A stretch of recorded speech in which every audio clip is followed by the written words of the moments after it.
All right, Number of the Stars, Chapter 5. Who is the dark-haired one? Do you really think anyone will come? Ellen asked nervously, turning to Anne-Marie in the bedroom. Your father doesn't think so. Of course not. They're always threatening stuff. They just like to scare people. Anne-Marie took her nightgown from the hook in the closet. Anyways, if they did, it'd give me a chance to practice acting. I would just pretend to be Lise. I wish I was taller, though. Ellen stood on her tiptoes, trying to make herself tall. She laughed at herself, and her voice was more relaxed. You were great as the Dark Queen in the school play, Anne-Marie told her. You should be an actress when you grow up. My father wants me to be a teacher. He wants everyone to be a teacher, just like him. But maybe I could convince him that I should go to acting school. Ellen stood on her tiptoe again and made an imperious gesture with her arm. I am the Dark Queen, she intoned dramatically. I have come to command the night. You should try saying, I am Lise Johansson, Anne-Marie said, grinning. If you told the Nazis that you were the Dark Queen, they'd haul you off to a mental institution.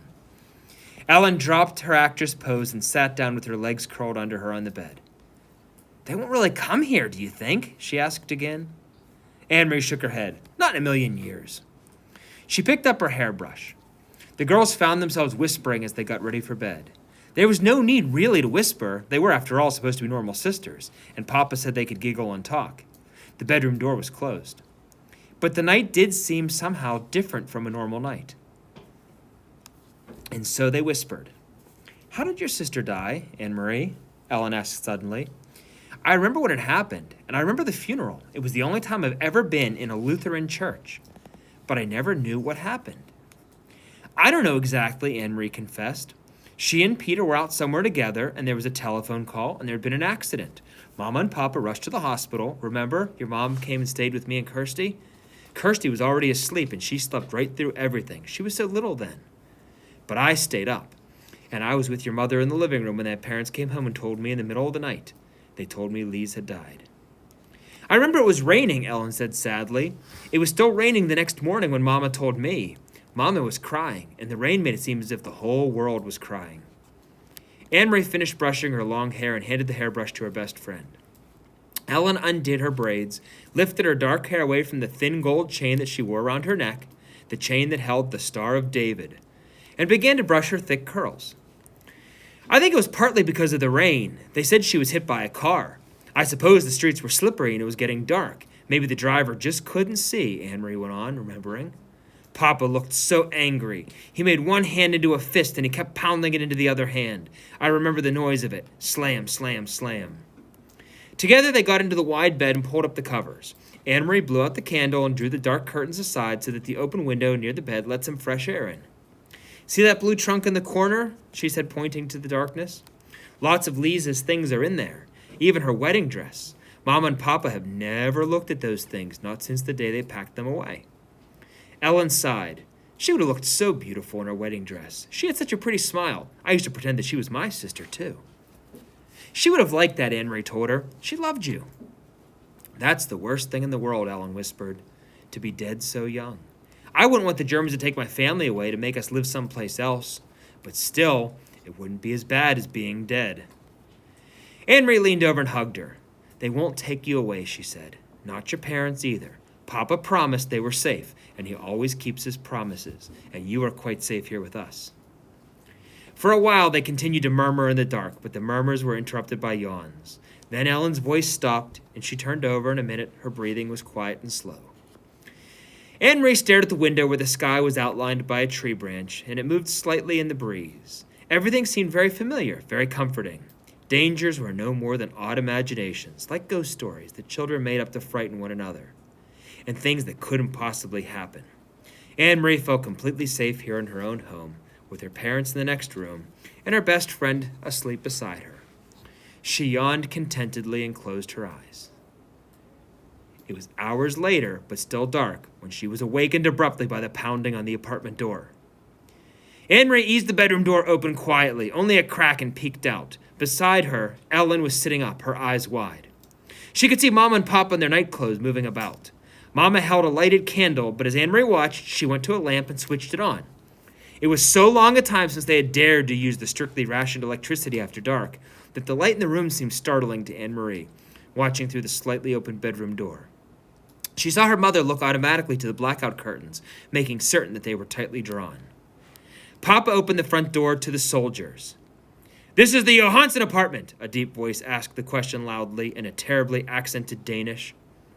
"Our name is on the door, and I see you have a flashlight," Papa answered. "What do you want? Is something wrong?" "I understand you are friends of your neighbors, the Rosens, Mrs. Johansson," the soldier asked angrily. "Sophie Rosen is my friend, that is true," Mama said quietly. "Please, could you speak more softly? My children are asleep." "Then you will be so kind as to tell me where the Rosens are." He made no effort to lower his voice.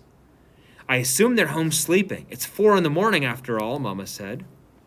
Anne-Marie heard the soldier stalk across the living room towards the kitchen. From her hiding place in the narrow sliver of an open doorway, she could see the heavily uniformed man, a holstered pistol at his waist, in the entrance of the kitchen, peering in towards the sink. Another German voice said, "The Rosens' apartment is empty. We were wondering if they might be visiting their good friends, the Johanssons." "Well," Papa said, moving slightly so that he was standing in front of Anne-Marie's bedroom door, and she could see nothing except the dark blur of his back. "As you see, you are mistaken. There is no one here but my family." "You will not object if we look around." The voice was harsh, and it was not a question. "It seems we have no choice," Papa replied. "Please don't wake my children," Mama requested again. "There's no need to frighten the little ones." The heavy-booted feet moved across the floor again and again into the other bedroom. A closet door opened and closed with a loud bang. Anne-Marie eased her bedroom door closed silently. She stumbled through the darkness to the bed. "Ellen," she whispered urgently, "take your necklace off." Ellen's hand flew to her neck. Desperately, she began trying to unhook the tiny clasp. Outside the bedroom door, a harsh voice and heavy footsteps continued. "I can't get it open," Ellen said frantically. "I never take it off. I can't even remember how to open it." Anne-Marie heard a voice just outside the door. "What's in here?" "Shh," her mother replied.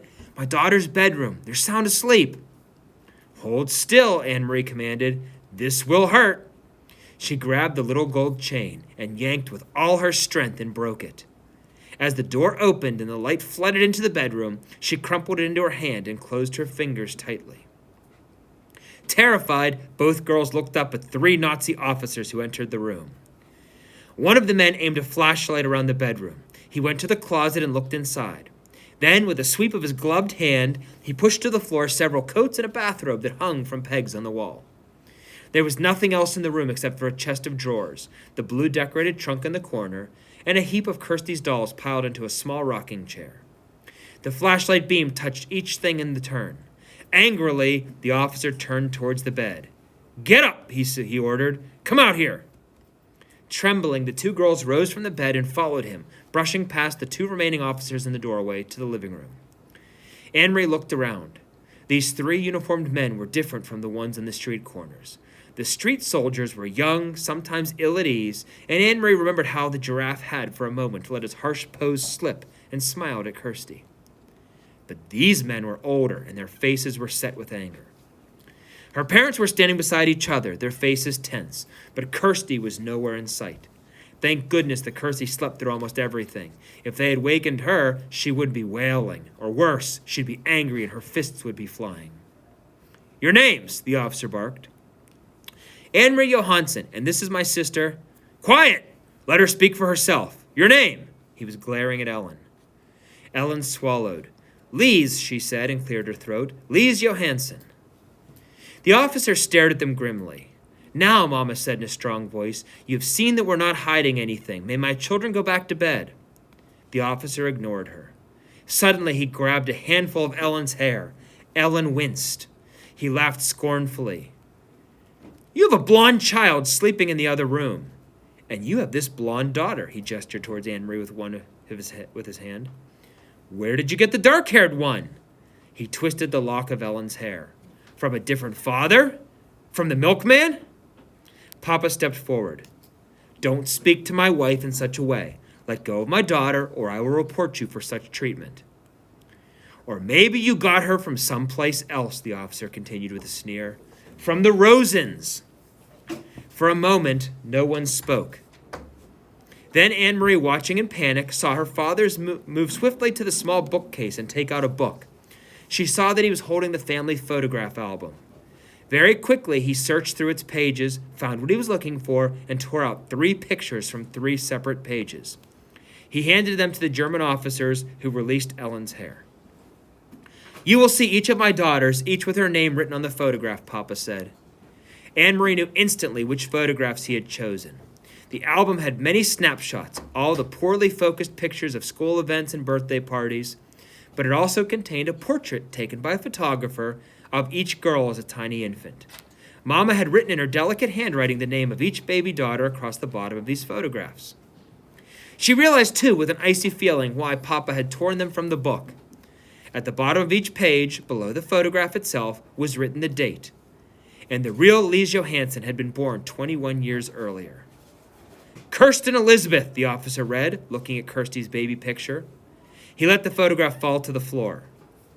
"Anne-Marie," he read next, glancing at her, and dropped the second photograph. "Lise Marguerite," he read finally, and stared at Ellen for a long, unwavering moment. In her mind, Anne-Marie pictured the photograph that he held, the baby, wide-eyed, propped against a pillow, her tiny hand holding a silver teething ring, her bare feet visible below the dark hem of an embroidered dress, the wispy curls. Dark. The officer tore the photograph in half and dropped the pieces to the floor. Then he turned the heels of his shiny boots, grinding into the picture, and left the apartment. Without a word, the other 2 officers followed. Papa stepped forward and closed the door behind him. Anne-Marie relaxed the clenched fingers of her right hand, which still clutched Ellen's necklace. She looked down and saw that she had imprinted the Star of David into her palm. Do you guys know what the Star of David is by chance? Does anybody know? The Star of David is a Jewish symbol, and it's essentially a signifier of the Jewish religion. It would be very similar to wearing a cross around your neck. So you don't mind my artwork.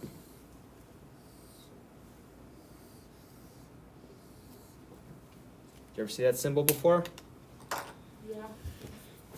That is the Star of David, and that is a signifier of the Jewish religion.